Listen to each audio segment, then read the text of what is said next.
오늘 우리에게 주시는 하나님의 귀한 말씀은 시편 109편 21절에서 25절에 있는 말씀입니다. 찾으셨으면 함께 읽겠습니다.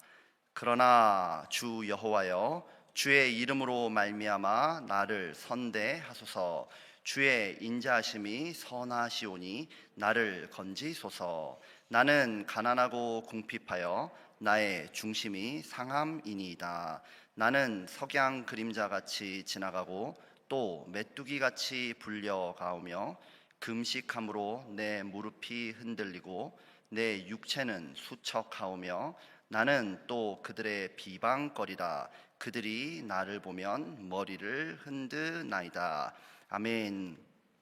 오늘 본문은 인생의 수많은 대적 앞에서 하나님의 도우심을 간구하는 내용입니다. 본문이 포함된 시편 109편을 보면 시인은 원수들에게 둘러싸여 있습니다. 그들은 악하고 거짓된 입, 속이는 말로 시인을 모함하고 비방하고 있죠. 이런 대적들의 공격에 시인은 깊은 절망감을 느끼고 있습니다. 그 이유는요, 그 대적들이 그냥 대적이 아니기 때문이에요.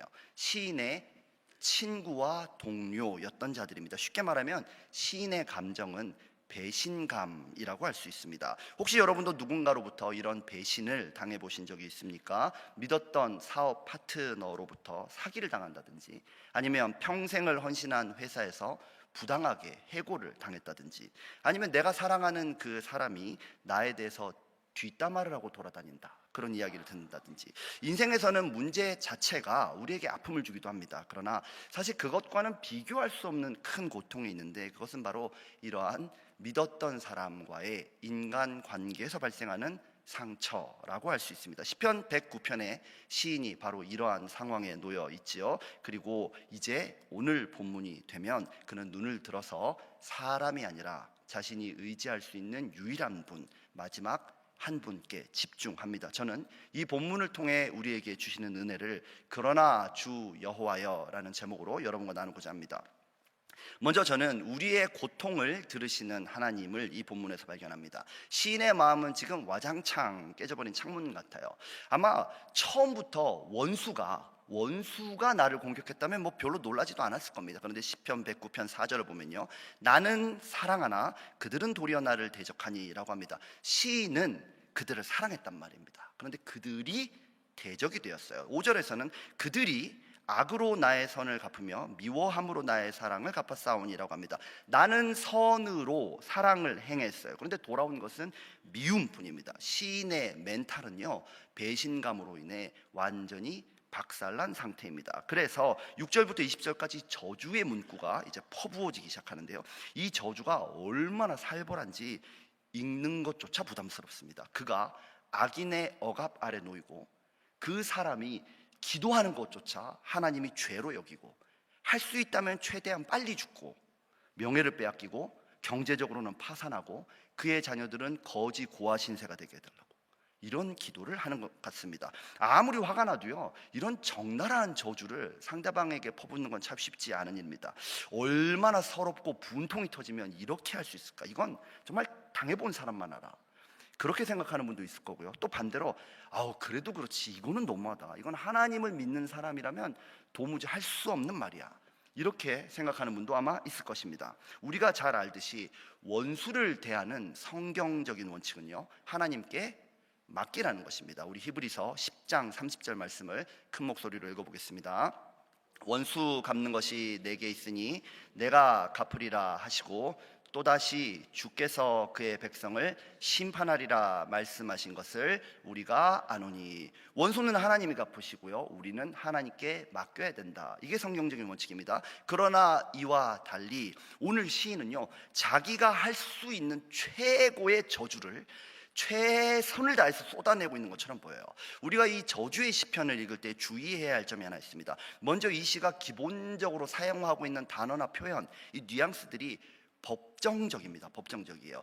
비난하는 자들과 비난받는 자가 법정에서 대립하고 있는 상황이 이 시의 중요한 모티브예요. 좀 더 세부적으로 보면요, 그라고 지칭되는 시인, 그리고 그 시인을 비난하는 그들이 서로 대립을 하고 있어요. 이 그들이 그를 공격하는 상황입니다. 이런 배경에서 시편 109편을 읽어보면요, 그들을 저주하는 게 아니고요, 그들이 그를 저주하고 있는 상황임을 알 수 있어요. 법정 대립이라는 전체 구조 안에서 읽어보니까요, 시인이 대적들을 저주하는 게 아니고요, 그들이 시인에게 했던 저주를 시인이 재판장이신 하나님께 호소하고 있는 상황이라는 것입니다. 이 시의 살벌한 저주들은요, 나를 공격하는 원수들아 너희 대대손손 벌을 받아라, 그 얘기를 하는 게 아니고요, 하나님, 저 원수들이 나를 이렇게 저주했습니다. 나는 원통합니다. 이렇게 하나님께 그들의 저주를 올려드리고 있는 그런 고발의 내용입니다. 저는 대학을 졸업하고 직장 생활을 했었어요. 그 당시 굉장히 힘든 프로젝트가 하나 있었습니다. 다들 그걸 너무너무 하기 싫어하는 거예요. 그렇다 보니까 이제 그 프로젝트 담당자가 제가 굉장히 존경하는 직장 상사였었거든요. 그 상사가 그걸 저에게 맡겼습니다. 저는 정말 최선을 다했어요. 그런데 원하는 결과가 그대로 나오지는 않았단 말입니다. 저는 정말로 여기저기서 욕을 많이도 먹었습니다. 그런데 그걸 정말 죽자사자 해가지고 간신히 마쳤거든요. 그런데 그때 저를 이끌고 저에게 이런저런 지시를 내리면서 그 프로젝트를 진행했던 직장 상사마저 이 프로젝트는 김준영이 망쳐놨다, 그렇게 공개 비난하는 것을 듣고 얼마나 큰 배신감을 느꼈는지 몰라요. 그 사람에 대한 실망과 분노도 굉장히 컸습니다. 그런데 그 사람이 한 말이요, 제 머릿속을 떠나지를 않는 거예요. 오늘 시편의 저자처럼 원수들이 했던 그 저주가 하나님께 그대로 올려드리잖아요. 그게 전부 기억이 나잖아요. 그것처럼 제 머릿속에도 그 직장 상사가 하는 저를 향한 비난이 한 번 들어왔는데 나가지를 않는 거예요. 밥을 먹을 때도 힘들어, 운전을 할 때도 고통스러워, 그 말이 맴돌기 시작하는 거예요. 이게 이제 심리학에서는 반추사고라고 하는 현상입니다. 여러분들도 누군가로부터 이제 비난을 듣고 나면 그 비난이 여러분 머릿속을 잘 떠나지 않죠. 계속 묵상되죠. 하나님의 말씀은 묵상이 안 되는데 그런 거 묵상이 너무 잘 돼요. 계속 고통이 다가오는 거예요. 이 프로젝트 실패의 충격은요, 사실 금방 끝났습니다. 근데 그 비방으로 인해서 저는 정말 심각한 심적인 고통을 오래 받았어요. 그래서 어떻게 했겠습니까? 하나님 앞에 들고 나왔어요. 그래서 하나님을 막 고발했습니다. 하나님, 저 사람 정말 나쁩니다. 어떻게 저 사람이 저한테 이럴 수 있습니까? 이게 정말 제 잘못 맞습니까? 하나님께 정말 오랜 시간 호소했어요. 지금 시인이 바로 이러한 상태입니다. 사랑하고 헌신을 바쳤던 그 사람들이요, 바로 그 사람들이 돌아서서 자신을 저주하고 비난하는 소리를 듣고 있는 거예요. 그게 머릿속을 떠나지 않는단 말입니다. 그게 나를 괴롭히고 있어요. 사방 팔방이 다 대적이에요. 시인을 가운데다 딱 몰아놓고요, 비난과 비방으로 공격하고 있는 상황. 탈출할 길은 없어요. 그러나 고개를 딱 들어보니까요, 세상에 하늘은 열려 있습니다. 거기는요, 의로우실 뿐 아니라 나를 선대하시는 인자하신 재판장 하나님이 계시는 거예요. 하나님을 알고 계시고 하나님을 듣고 계신다는 겁니다. 우리 시편 109편 21절 말씀을 읽어보겠습니다. 그러나 주 여호와여, 주의 이름으로 말미암아 나를 선대하소서. 주의 인자하심이 선하시오니 나를 건지소서. 아멘. 대적들이 나를 향하여 가하는 비난을 벗어나서 부정적인 반추 사고에 허우적대지 않고 하나님께 탄원합니다. 주의 이름으로 말미암아 나를 선대하소서. 하나님이 하나님 이름 걸고 나랑 계약 맺었잖아요. 하나님이 나를 하나님 백성으로 선택했잖아요. 책임지세요. 대적들이 어떤 비난과 저주를 퍼부어 대도 하나님은 아십니다. 나를 건지소서. 문제와 대적보다 하나님이 커지는 순간을 맞이하게 되는 거예요. 하나님께 맡겨드립니다. 대적들이 나를 아무리 저주하고 조롱하고 비난해도 상관없어요. 그러나 주 여호와여, 이 모든 문제를 하나님께 가져가는 거예요. 저도 하나님 앞에 제가 당했던 서러움들을 다 털어놓고 났더니요, 문제 그대로, 나를 향한 비방 그대로. 근데 뭔가 달라져 있어요. 그들의 비방이 제 발목을 잡지 못합니다. 한참 시간이 흐른 후에는요, 그 사람도 용서할 수 있었어요. 그들은 악의 그물로 저를 사로잡으려 했지만 저는 하나님의 도우심에 사로잡혀서 오늘 본문 21절처럼 건져 올려졌습니다. 믿음의 승리란 무엇입니까? 대적들이 사라지는 순간이 아니에요. 모든 고통과 문제 가운데서도 내가 하나님을 바라보기를 선택하는 것, 그것이 바로 믿음의 승리인 줄 믿습니다. 하나님을 선택하고요, 하나님께 부르짖으면 하나님은 듣고 계세요. 하나님은 알고 계세요. 하나님은 선하심과 인자하심으로 공정하게 재판하실 줄로 믿습니다. 오늘 우리의 기도를 듣기 원하시는 최고의 재판장이신 하나님께 믿음으로 결단하실 분들은 아멘 하시기 바랍니다. 둘째로, 저는요, 우리의 고통을 들으실 뿐 아니라 위로하시는 하나님, 그 하나님을 오늘 본문에서 발견해요. 오늘 본문을 보면 문제가 아직 해결되지 않았습니다. 대적들의 비방으로 인해서 어떤 일이 생겼냐면요, 22절을 보면 시인의 마음이 너무너무 가난하고 궁핍해요. 23절을 보면 인생이 석양 그림자와 메뚜기 같다고 합니다. 25절을 보면요, 24절을 보면요, 육신도 이미 다 연약해져 버렸어요. 마음고생이 너무 심하니까 몸도 약해져 버렸어요. 25절 보니까 대적들이 머리를 흔들면서 조롱하고 비아냥거립니다. 마음의 상처가 지속되고 있어요. 몸과 마음이 피폐해졌단 말입니다. 목회를 하다 보면 이런 상황을 가끔 마주합니다. 저는 참 하나님의 은혜로 사역을 하고 있고, 사실은 성도님들로부터 분에 넘치는 사랑을 받고 있습니다. 오히려 저 때문에 상처를 받는 성도님이 있지는 않은가 고민해야 될 정도로 저는 참 성도님들의 사랑을 많이 받는 목사예요. 그러나 저도 아주 가끔은 상처를 받을 때가 있습니다. 솔직히 말하면 상처받는 게 아니라 사실 삐지는 건데요. 사실 가끔 삐질 때가 있어요. 주님, 와, 저 성도님은 저렇게 다른 사람이랑은 악수도 잘하는데 왜 내가 이렇게 인사하면 이렇게 쌩합니까? 내가 저분을 위해서 얼마나 기도했는데요. 하나님, 세상에나 저 성도님은요, 내가 저분을 위해서 얼마나 헌신했는데 내 카톡 왜 씹는 거예요? 이건 너무하지 않습니까? 이런 유치한 감정을 갖고 저도 삐질 때가 있어요. 얼마 전에도 이런 것 때문에 제가 엄청나게 크게 삐졌었거든요. 근데 그때 하나님께서는 저에게 예수님의 모습을 깨닫게 해주셨습니다. 예수님은요, 자신이 가장 사랑하고 그분의 모든 것을 헌신했던 제자들로부터 배신을 당하셨어요. 아마도 원수와 대적들이 그렇게 했다면 그나마 덜 힘드셨을 것 같아요. 그러나 예수님은 오늘 시편의 시인처럼 자신이 사랑했던 사람들로부터 배신을 당하십니다. 제자들조차 예수님의 십자가 앞에서 모두 다 떠나갔고요, 예수님을 저주했습니다. 예수님이 대제사장 앞에 끌려가서 신문을 당하시던 그 시간에 베드로는 주님을 알지 못한다고 부인까지 했었죠. 누가복음 22장 61절 말씀을 읽어보겠습니다.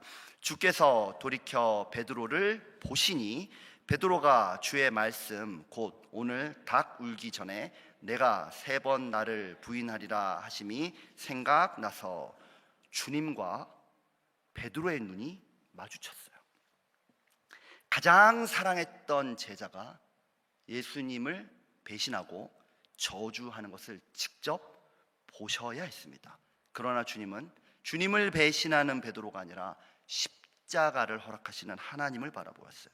오늘 본문처럼 예수님은 연약하고 궁핍해졌습니다. 그분의 무릎은 흔들리기 시작했고요, 그분은 수척해지셨습니다. 비방거리가 되었고, 예수님을 보는 모든 사람들이 저게 무슨 하나님의 아들이냐, 저게 어떻게 우리를 구원하겠냐, 예수님을 향하여 고개를 흔들며 조롱하였습니다. 그러나 그분은 승리하셨습니다. 그분의 승리는 무엇입니까? 그분이 십자가에서 가장 연약한 순간에 이룬 그분의 승리는 무엇입니까? 자신을 향해 비난을 퍼붓는 원수들까지 끝까지 사랑하고 품으신 것, 자기 눈앞에서 배신하며 대적하는 제자들까지도 다시 불러서 네가 나를 사랑하느냐 다시 회복시키시는 사랑의 능력, 그게 바로 우리 주님의 승리였습니다. 그리고 이것이 우리에게 너무나 큰 위로가 돼요. 십자가에 달린 예수님, 가장 연약한 그분을 보는 사람들마다 위로를 받습니다. 하나님의 아들도 그런 고난을 당하셨기에 우리의 고난을 알고 계십니다. 우리를 능히 위로하실 수 있단 말이에요. 고린도후서 1장 4절 말씀을 함께 읽어보겠습니다.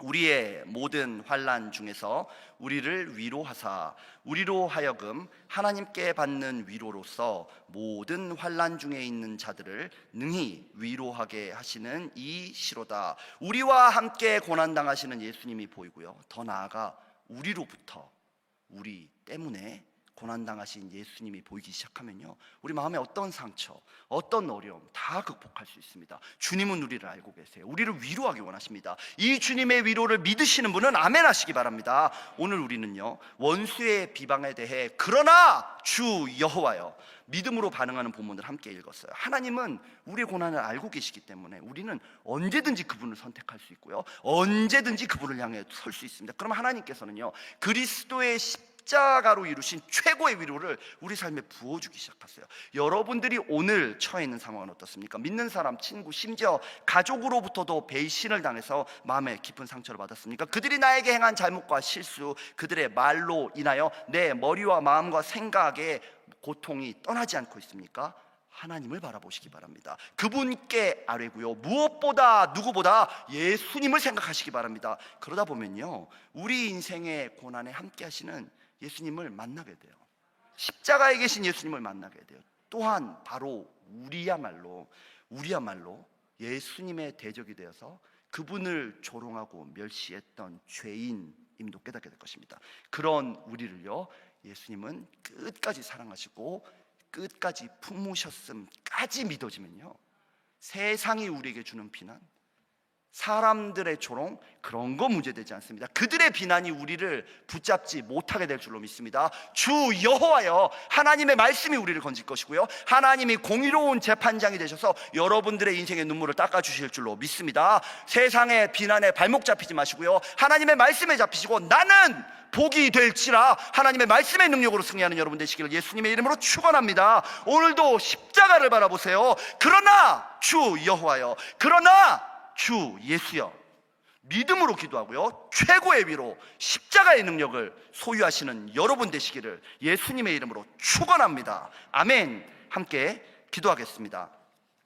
우리의 모든 아픔과 눈물을 아시는 주님 감사합니다. 우리 인생에 수많은 대적과 문제가 있어도 하나님은 우리 고난을 돌아보시고 우리의 아픈 호소를 듣는 분이신 줄로 믿습니다. 무엇보다 어떤 상황 앞에서도 그러나 주 예수여, 그리스도 예수 안에 있는 최고의 위로로 우리를 위로하기 원하시는 주님을 오늘 우리는 선택합니다. 우리를 건지시는 주님의 능력을 체험케 하여 주옵소서. 감사드리며 예수님의 이름으로 기도합니다. 아멘.